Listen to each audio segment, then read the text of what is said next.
täna siis oktoober ja viimane Eesti sukeldumine enne Egiptust. Olav teeb väikese briefingu Olafile.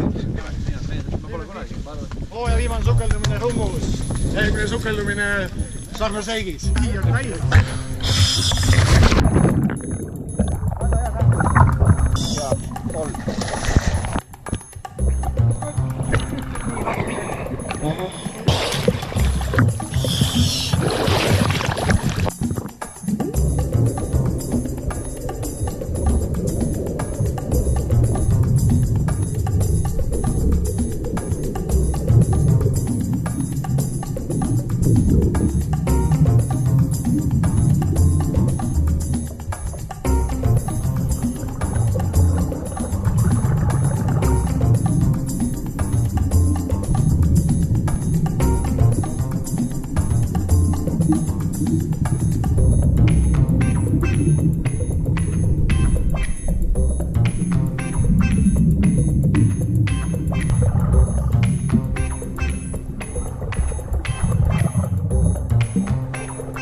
Lõpuks tuli päike välja